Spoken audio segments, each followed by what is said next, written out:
Hello everyone, हम class 8th science NCERT को study कर रहे हैं और आज के इस वीडियो में हम इस बुक का चैप्टर नंबर 1 जिसका टाइटल है फसल उत्पादन एवं प्रबंध इसके बारे में डिस्कस करेंगे। आज के इस वीडियो में हम डिस्कस करेंगे फसलों के विभिन्न प्रकार के बारे में, फसल उत्पादन कैसे होता है और फसल उत्पादित होने के बाद में जो अनाज है उसका प्रबंधन कैसे किया जाता है। तो चलो स्टार्ट करते हैं। चैप्टर को स्टार्ट किया है एक कहानी के साथ में कि गर्मियों की छुट्टियों में पहेली और बूजो अपने चाचा के घर जाते हैं और उनके चाचा एक किसान हैं। एक दिन खेत में वो कुछ औजार देखते हैं जैसे कि खुरपी, दराती, बेलचा और हल। अब क्वेश्चन ये उठता है कि इन औजार का उपयोग कैसे और कहाँ किया जाता है। तो सबसे पहले इस चैप्टर में क्लास 6th और 7th में जो कुछ हमने स्टडी किया है उसी से रिलेटेड कुछ बेसिक बातें बताई हुई हैं कि हम सब ये पढ़ चुके हैं कि सभी सजीवों को भोजन की आवश्यकता होती है। अब जो पेड़ पौधे हैं वो प्रकाश संश्लेषण की प्रक्रिया के द्वारा अपना भोजन स्वयं बना सकते हैं, लेकिन मनुष्य सहित सभी जंतु अपना भोजन बनाने में असमर्थ हैं। अब क्वेश्चन ये है कि सभी को भोजन की आवश्यकता क्यों होती है।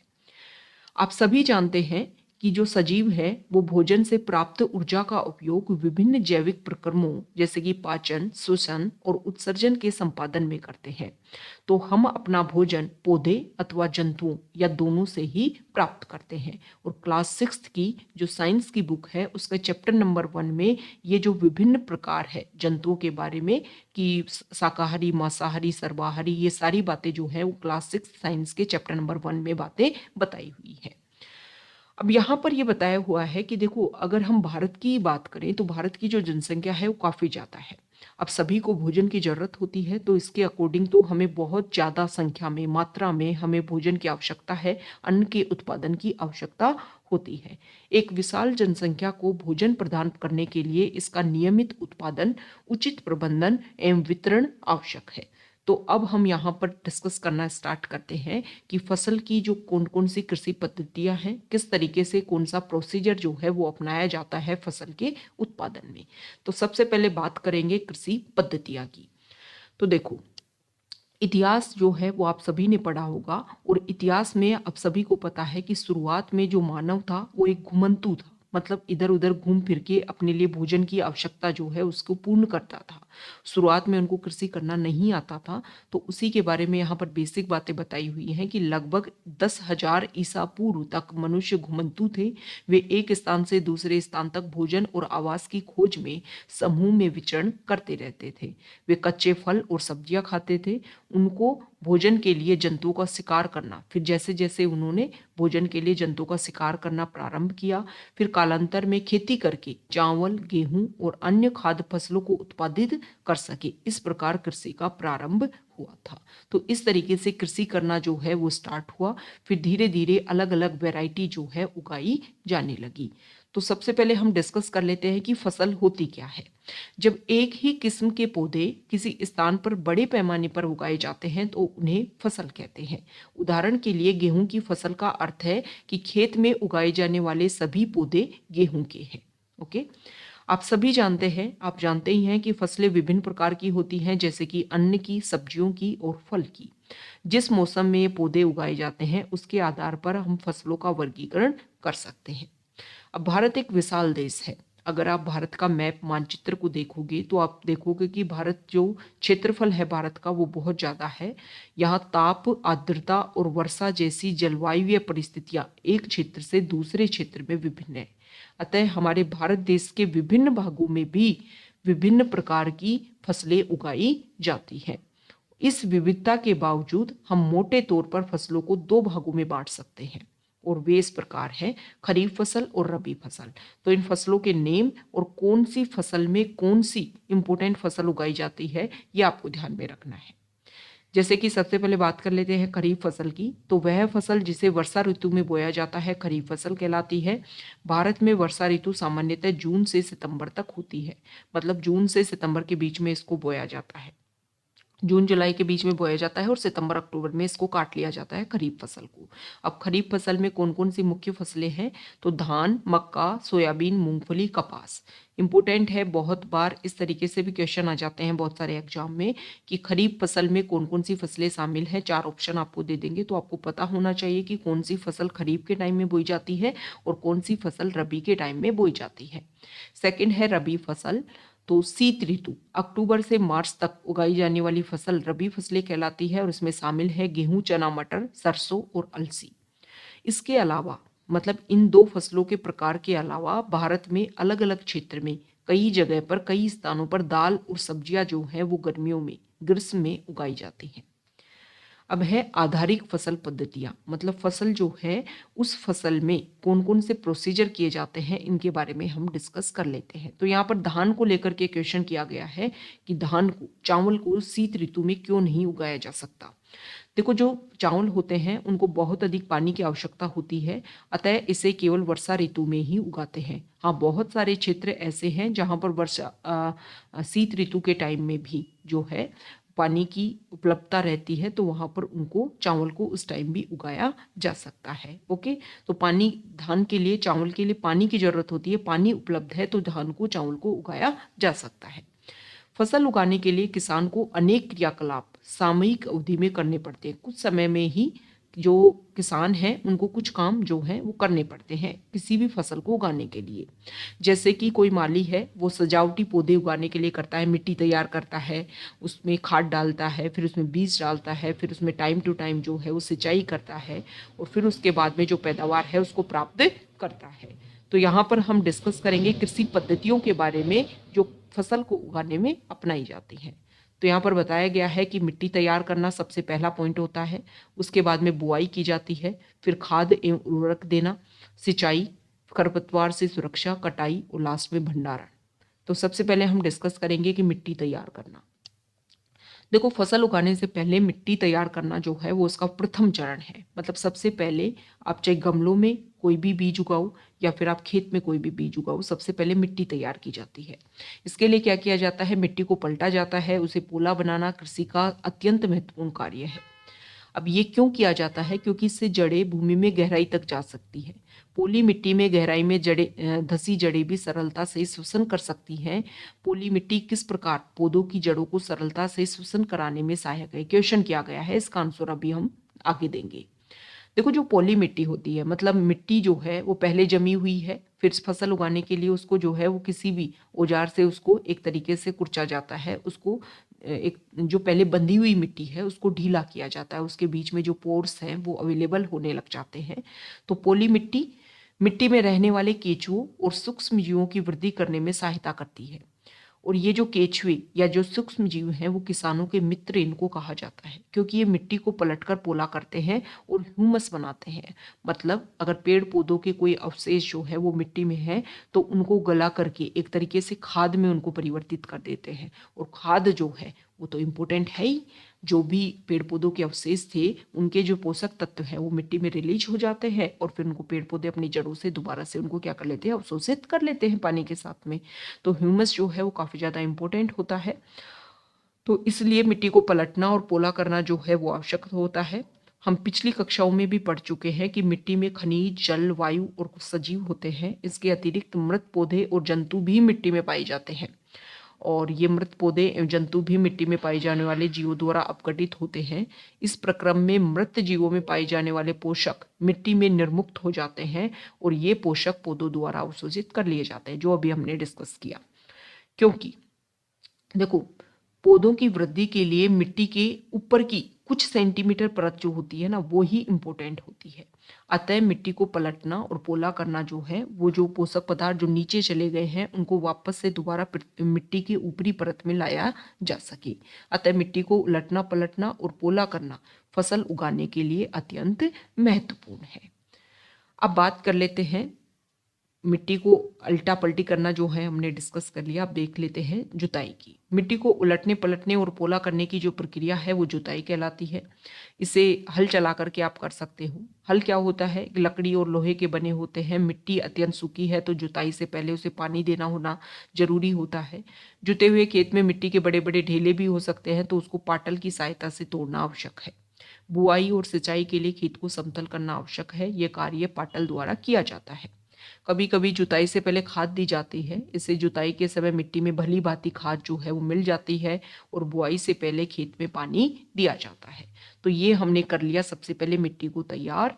अब हम डिस्कस करेंगे कृषि औजारों के बारे में कि मिट्टी को अलटने पलटने में कौन कौन से औजार काम आते हैं।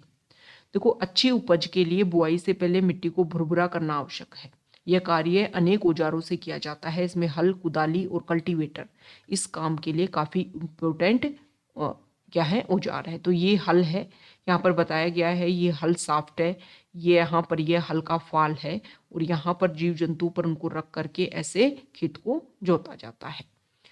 दूसरा यहाँ पर बताया गया है कुदाली के बारे में। सरल औजार है जिसका उपयोग खरपतवार निकालने, मिट्टी को पोला करने के लिए किया जाता है। लकड़ी अथवा लोहे की छड़ होती है जिसके सिरे पर लोहे की चौड़ी और मुड़ी हुई प्लेट जो है वो लगी होती है। इस तरीके की होती है कुदाली। फिर होता है कल्टीवेटर। तो आजकल जुताई जो है वो ट्रैक्टर द्वारा की जाने लगी, क्योंकि ट्रैक्टर से अगर आप करते हो तो श्रम और समय दोनों की बचत होती है। हालांकि थोड़ा सा महंगा आपके गिरता है, लेकिन इससे जो है टाइम आपका बच जाएगा और जो मेहनत है वो भी काफ़ी ज़्यादा बच जाती है।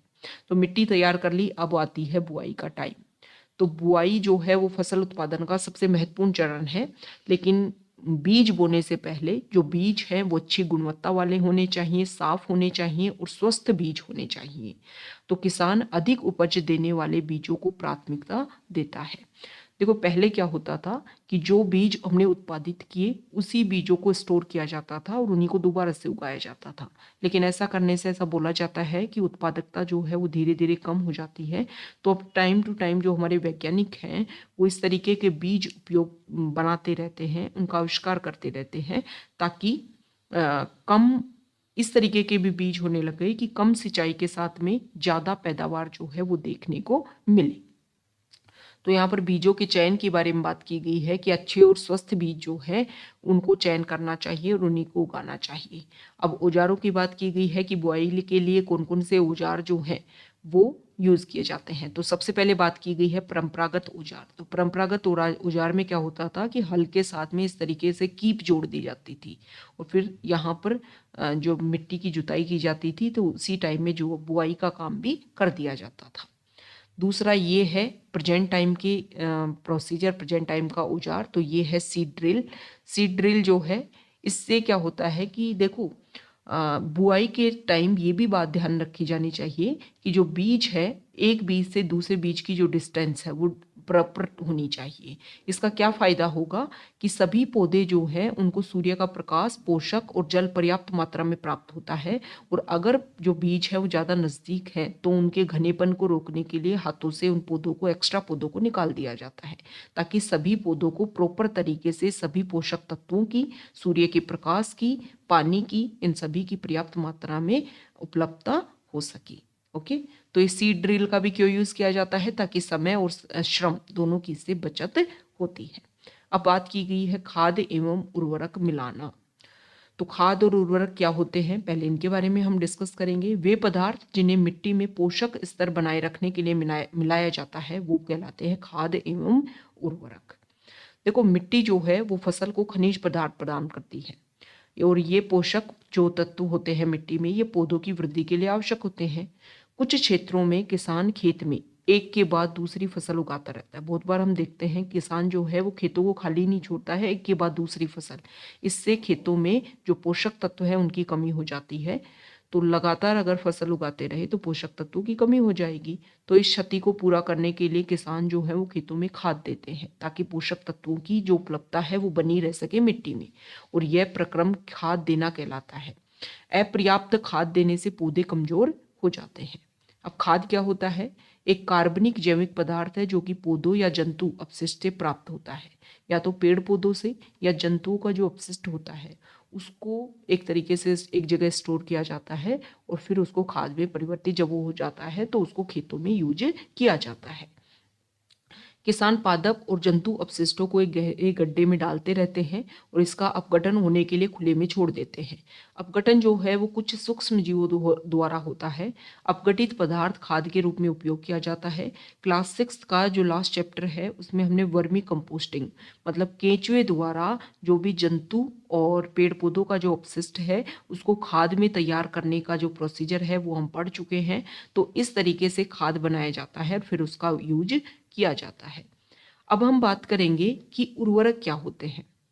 देखो, उर्वरक जो है वो रासायनिक पदार्थ है, मतलब इनको एक तरीके से आप कहाँ बनाते हो, वैज्ञानिक प्रोसीजर जो है वो पद्धति जो है उसके थ्रू इसको बनाया जाता है, जो विभिन्न विशेष पोषकों से समृद्ध होते हैं। अब खाद से अलग कैसे होते हैं उर्वरक? उर्वरकों का उत्पादन फैक्ट्रियों में किया जाता है और उर्वरक के कुछ उदाहरण हैं जैसे कि urea, ammonium sulphate, super phosphate, potash, NPK, nitrogen, phosphorus और पोटेशियम। देखो, एक बार एक एग्जाम में एनपीके जो है इसका फुल फॉर्म पूछ लिया गया था, तो आपको पता होना चाहिए कि नाइट्रोजन, फास्फोरस और पोटेशियम ये तीनों इसमें शामिल है। अब जो उर्वरक है इसका भी उपयोग किया जाता है। इसके उपयोग से किसानों को गेहूं, धान और मक्का जैसी फसलों को अच्छी उपज प्राप्त करने में सहायता मिलती है। परंतु उर्वरक का अगर आपने ज़्यादा यूज़ किया तो इससे मिट्टी की उर्वरता में कमी आती है। जल प्रदूषण का भी ये स्रोत बन गए हैं उर्वरक, और मिट्टी की उर्वरकता बनाए रखने के लिए हमें उर्वरक के स्थान पर जैविक खाद का उपयोग करना चाहिए। दो फसलों के बीच में खेत को कुछ समय के लिए खुला छोड़ना चाहिए बिना कुछ उगाए। खाद के उपयोग से मिट्टी के गठन और जल अवशोषण क्षमता में भी वृद्धि होती है। इससे मिट्टी में सभी पोषकों की प्रतिपूर्ति हो जाती है।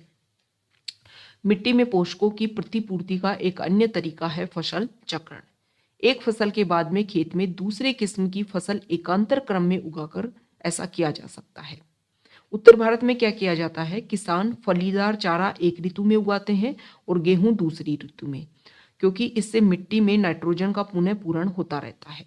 किसानों को इस पद्धति को अपनाने के लिए दोबारा से प्रोत्साहित किया जाना चाहिए।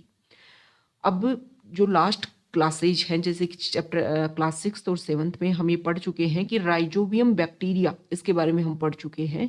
जो फलीदार पौधे होते हैं उनकी जड़ों में, ग्रंथिकाओं में जो राइजोबियम बैक्टीरिया है वो पाए जाते हैं और ये वायुमंडल में जो नाइट्रोजन है उसका स्थिरीकरण करते रहते हैं। क्यों करते रहते हैं? देखो, नाइट्रोजन वायुमंडल में सबसे ज्यादा मात्रा में प्रेजेंट है, लेकिन पेड़ पौधे जो है वो नाइट्रोजन को डायरेक्ट एक तरीके से उपयोग में नहीं लेते हैं।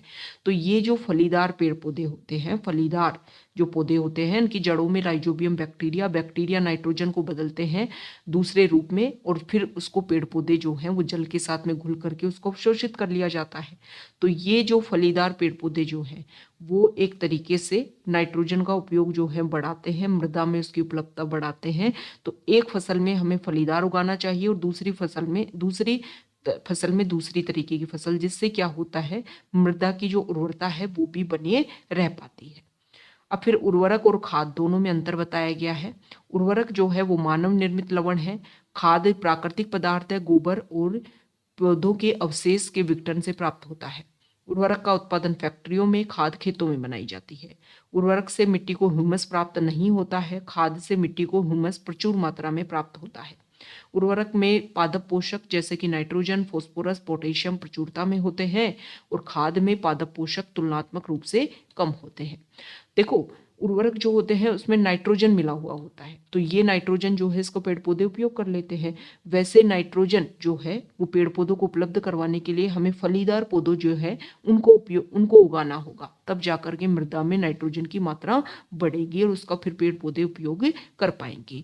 तो इसीलिए उर्वरक जो है वो भी डाला जाता है ताकि जो पोषक तत्व है उनकी उपलब्धता पेड़ पौधों को बनी रह सके, लेकिन ज्यादा मात्रा में हमें उर्वरक नहीं डालना चाहिए। अब खाद के लाभ यहाँ पर बताए गए हैं कि जैविक खाद जो है वो उर्वरक की अपेक्षा अधिक अच्छा होता है।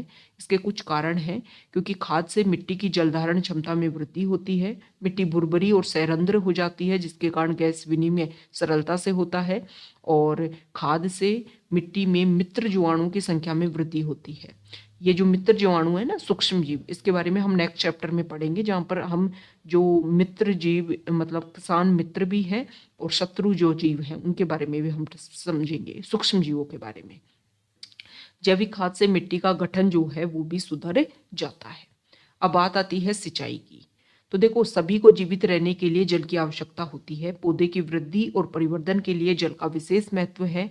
पौधों की जड़ों द्वारा जल का अवशोषण होता है, जिसके साथ में मतलब जल के साथ में खनिज और उर्वरकों का भी अवशोषण होता है।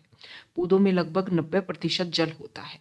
जल आवश्यक है क्योंकि बीजों का जो अंकुरण है वो शुष्क स्थिति में नहीं हो सकता है। जल में घुले हुए पोषक का स्थानांतरण पौधे के विभिन्न प्रत्येक भाग में होता है, और जल जो है वो फसल को पाले और गर्म हवा से रक्षा करता है। तो स्वस्थ फसल वृद्धि के लिए मिट्टी की नमी को बनाए रखने के लिए खेत में नियमित रूप से जल देना आवश्यक है। निश्चित अंतराल पर खेत में जल देना सिंचाई कहलाता है। सिंचाई का समय और बारंबारता जो है वो फसल, मिट्टी और ऋतुओं में भिन्न भिन्न होता है। जैसे गर्मियों में पानी ज़्यादा देना होता है, सर्दियों में पानी जो है कम देना होता है। गर्मियों में पानी इसलिए ज़्यादा देना होता है क्योंकि मिट्टी और पत्तियों से जल वाष्पन की दर जो है वो अधिक होती है, इसलिए ज़्यादा सिंचाई की जरूरत होती है। सिंचाई के अलग अलग स्रोत है। कुएं, जलकूप, तालाब, झील, नदियाँ, बांध और नहर इत्यादि जल के स्रोत है। तो यहाँ पर कुछ पारंपरिक स्रोत बताए गए हैं सिंचाई के, जैसे कि मवेशी और मजदूर जो हैं इन प्रोसीजर का उपयोग करके, जैसे मोट, घिरनी, चेन पंप, ढेकली, रहट, इनका उपयोग करके मानव और पशु दोनों मिलकर के जल को निकालते थे कुओं से। फिर आधुनिक उपचार आ गए। आधुनिक औजारों में अगर हम देखें तो पंप का उपयोग किया जाता है। पंप को चलाया जाता है डीजल, बायोगैस, विद्युत, सौर ऊर्जा, इन सब का इसमें उपयोग किया जाता है। सिंचाई की आधुनिक जो विधियां हैं वो बहुत ज़्यादा जरूरी है, क्योंकि पानी जो है उसकी मात्रा कम होती जा रही है और हम पानी का एक अच्छे तरीके से यूज करें। तो इसमें पहला तरीका है स्प्रिंकलर सिस्टम, छिड़काव तंत्र। तो इसमें इस तरीके से पानी को ऐसे नल के थ्रू जो है वो जोड़ा जाता है, और फुंवारे जो हैं उसके थ्रू पानी जो है उपलब्ध कराया जाता है। तो कम पानी में भी ज़्यादा खेत की, ज़्यादा क्षेत्र की सिंचाई हो सकती है। दूसरा होता है ड्रिप सिस्टम। ड्रिप सिस्टम में क्या होता है कि जहाँ पर पौधे लगे हुए हैं, नलियों के थ्रू इस तरीके से जोड़ा जाता है कि बूंद बूंद करके सिर्फ पेड़ पौधों की जड़ों में पानी जाए, और जहाँ पर जरूरत है वहीं पर, मतलब व्यर्थ जो है वो पानी बिल्कुल ना बहे। और पानी बचाने का सर्वोत्तम तरीका है, पानी देने का सर्वोत्तम तरीका है, और जल की कमी वाले जो क्षेत्र हैं वहाँ के लिए ये प्रक्रिया वरदान है। अब बात आती है खरपतवार की। सिंचाई हमने कर दी। अब पेड़ पौधे, जो हमने अन्न उगाया है उसके साथ में कुछ एक्स्ट्रा पेड़ पौधे भी खेतों में उग जाते हैं। तो इसके लिए इसको बोले जाते हैं, ये जो अवांछित पौधे होते हैं ना खेत में जो उग जाते हैं, उसको बोला जाता है खरपतवार। खरपतवार हटाने की जो प्रक्रिया है उसको बोलते हैं निराई। जरूरी भी है निराई, क्योंकि ये जो अवांछित पौधे हैं अगर वो मुख्य फसल के साथ में बड़े होते रहे तो जो मुख्य फसल को जो भी पोषक तत्व मिलने चाहिए उनमें एक तरीके से बंटवारा हो जाएगा। साथ ही साथ में खरपतवार जो है वो जल, पोषक, जगह और प्रकाश की स्पर्धा कर फसल की वृद्धि को प्रभावित करते हैं।